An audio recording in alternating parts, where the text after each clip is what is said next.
Hello, how are you students. Hindi study tips channel में आपका स्वागत है।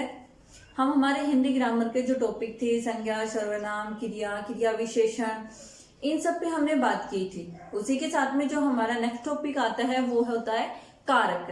कारक भी जो हमारा संज्ञा सर्वनाम था उसी से ही रिलेटेड एक चीज है, यानी कि उसी से ही रिलेटेड एक टॉपिक है जिसके बिना हम क्या वाक्य को पूरा नहीं कर पाते हैं। संज्ञा और सर्वनाम, इसी के साथ में मैंने पढ़ा था आपको क्रिया। संज्ञा और सर्वनाम और क्रिया के बीच में एक रिलेशन होता है कि कर्ता ने क्या किया या जो कर्म होता है उसका प्रभाव क्रिया पर पड़ता है, कर्ता का कर्म पर पड़ता है। और इसी के साथ में जो उनके बीच में जो कुछ हम वर्ड रखते हैं या शब्द रखते हैं तो वो शब्द क्या होता है, वही हमारा कारक होता है।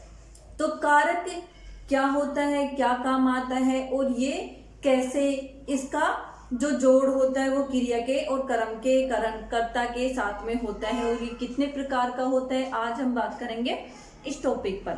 तो सबसे पहले मैं आपको बताऊंगी एक उदाहरण देके कि कैसे कर्ता और क्रिया के बीच में कुछ वर्ड आते हैं। उदाहरण के लिए मैं आपको समझा रही हूं।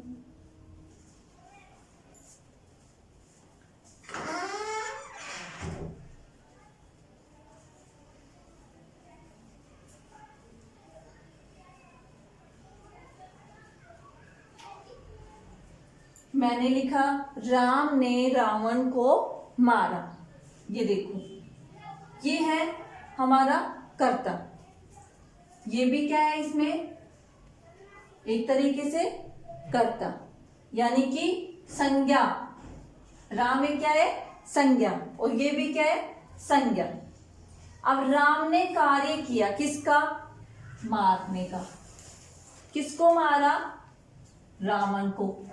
एक तो ये आ रहा है, एक राम ने, रावण को किसने मारा, राम ने। तो ये ने और को बीच में दो शब्द हमारे पास में आए हैं, तो ये शब्द ही क्या कहलाते हैं, कारक। ये जो शब्द हैं वो क्या कहलाते हैं, कारक। दूसरा और बता रही हूं,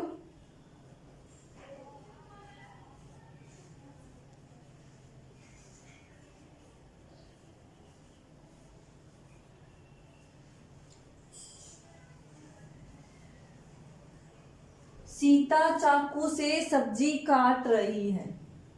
संज्ञा, ये भी संज्ञा और ये भी संज्ञा। सीता एक संज्ञा है, चाकू एक संज्ञा है और सब्जी एक संज्ञा है। ये बीच में से आ रहा है और ये काट रही है, क्या है, क्रिया है हमारी। तो जो ये से बीच में आ रहा है यही शब्द क्या है, हमारा काट। अब ये अलग अलग तरीके के होते हैं और अलग अलग कार्य पे हमारा जोर डालते हैं। कोई कर्म पे डालता है, कोई कर्ता पे डालता है, कोई क्रिया पे डालता है। तो वो किस प्रकार से होते हैं और उसके कितने रूप होते हैं, कैसे काम आते हैं, वो पढ़ेंगे हम इसके प्रकार में। सबसे पहले इसकी देखते हैं डेफिनेशन यानी कि परिभाषा।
मैंने लिखा है जिन शब्दों से संज्ञा या सर्वनाम शब्दों का सीधा असर क्रिया पर पड़े, यानी कि ऐसे शब्द जो अपना सीधा असर किस पर डालते हैं, क्रिया पर।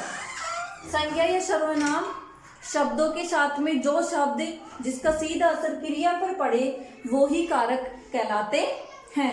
ये कारक चिन्हों के द्वारा हमें मिलते हैं, यानी कि कारक चिन्ह के रूप में मिलते हैं। अब किस प्रकार से?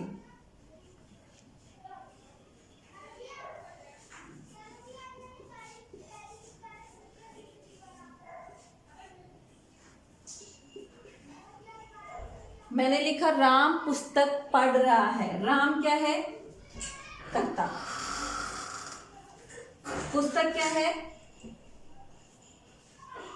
संज्ञा। और पढ़ रहा क्या है? क्रिया। तो राम यानी कि संज्ञा क्या है? ये उसका पढ़ना क्या है? कर्म। तो जो वो कर्म कर रहा है, पढ़ने का कर्म कर रहा है, जो क्रिया कर रहा है, तो वो क्या है?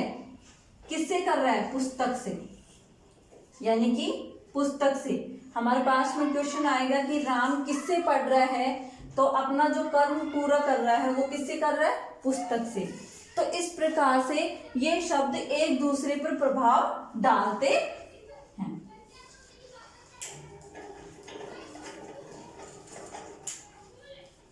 अब हमारे पास में आगे आता है कि कारक कितने प्रकार के होते हैं। तो मैं आपको बता दूं, हिंदी में कारक 8 प्रकार के होते हैं। तो वो 8 प्रकार कैसे होते हैं वो मैं आपको डिटेल से बताऊंगी कि कारक क्या होते हैं, उनके विभक्ति चिन्ह क्या होते हैं और कौन से कारक का क्या विभक्ति चिन्ह है। इसको हम 2 पार्टों में डिवाइड करेंगे। एक साइड में लिखेंगे कारक और दूसरी साइड में लिखेंगे विभक्ति चिन्ह यानी कि परसर्ग।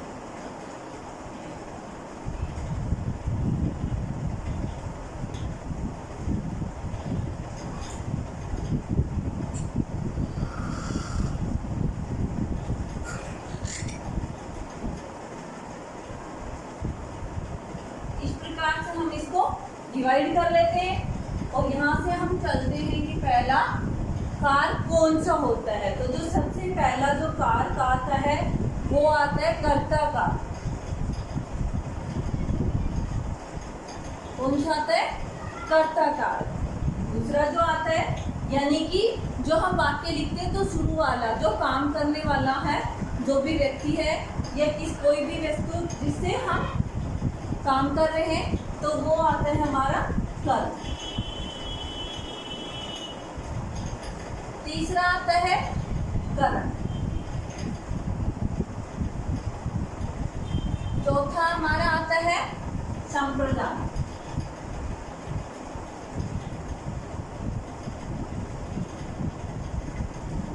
पांचवा कारक हमारा आता है अपादान।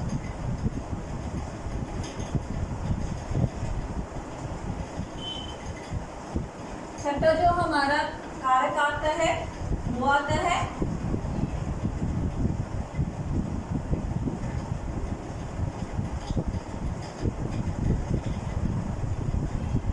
अधिकरण। सातवां आता है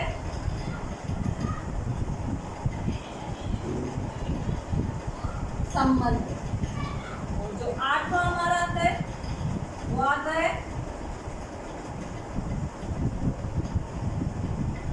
संबोधन। कर्ता जो कार्य कर रहा है, कर्म जो काम हम करते हैं, यानी कि क्रिया का प्रभाव कर्म पर पड़ता है। करण होता है किसी के लिए या किसी के द्वारा जो काम हम करते हैं।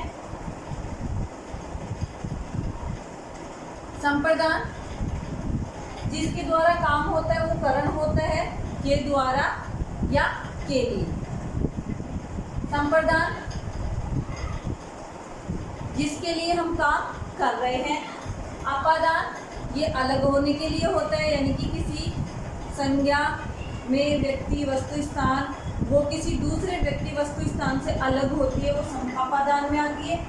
अधिकरण में पर संबंध का के की रा रे री संबोधन खे अरे। तो यहाँ पे लिखी हूँ मैं इनके विभक्ति चिन्ह। जो ये हमें दर्शाते हैं कि किसका प्रभाव किस पर पड़ रहा है या किसके लिए काम हो रहा है या कौन सी चीज किससे अलग हो रही है, और ये संबोधन किस प्रकार से वाक्य में यूज होता है या संज्ञा के साथ किस तरीके से यूज होता है। तो हम लिखेंगे कर्ता का जो विभक्ति चिन्ह है वो है ने। कर्ता ने कर्म को करण से के साथ के द्वारा, इसको ऐसे भी लिख सकते हो द्वारा को, ठीक है। संप्रदान के लिए,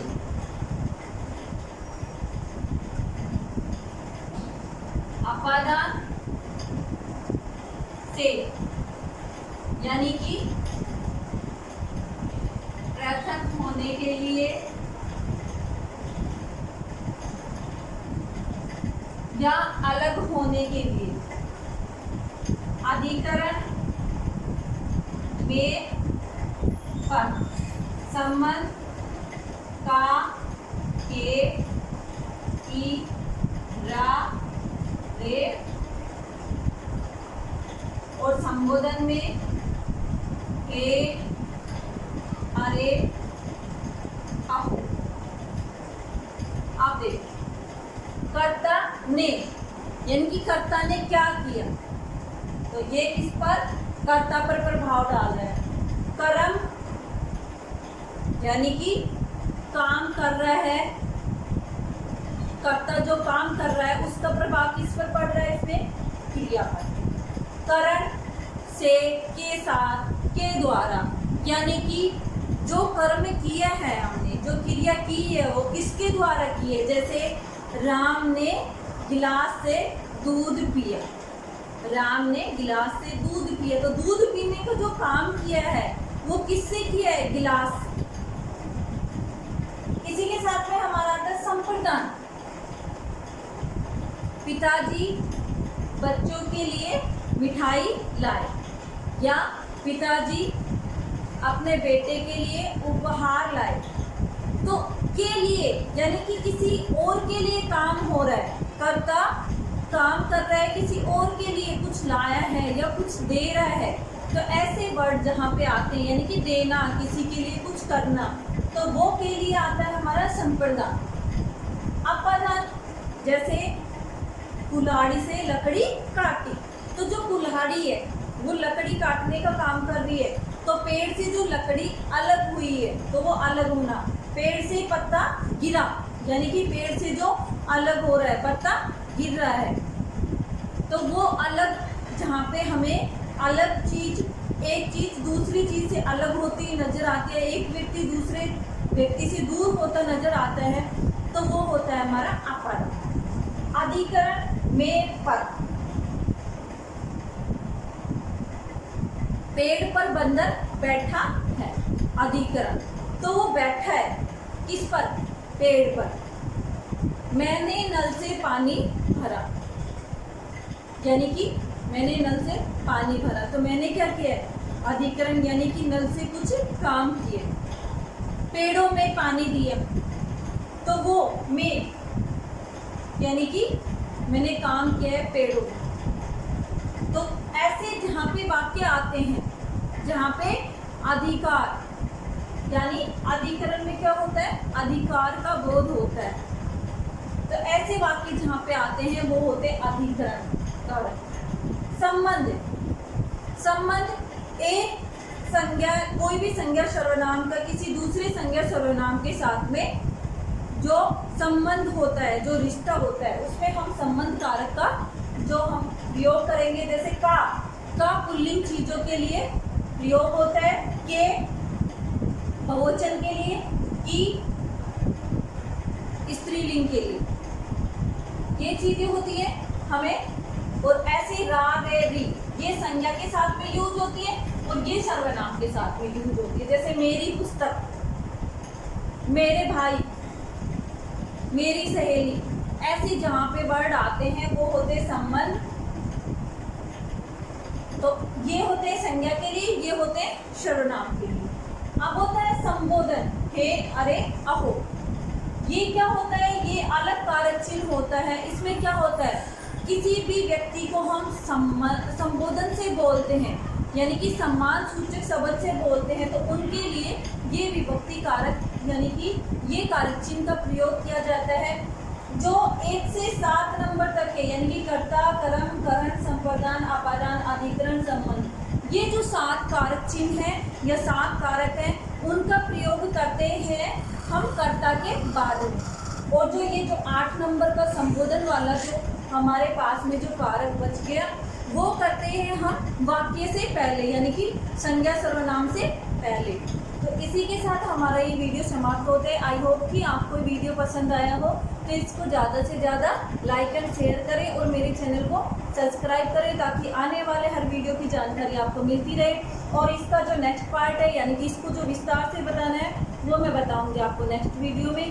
तो तब तक के लिए thank you, have a nice day.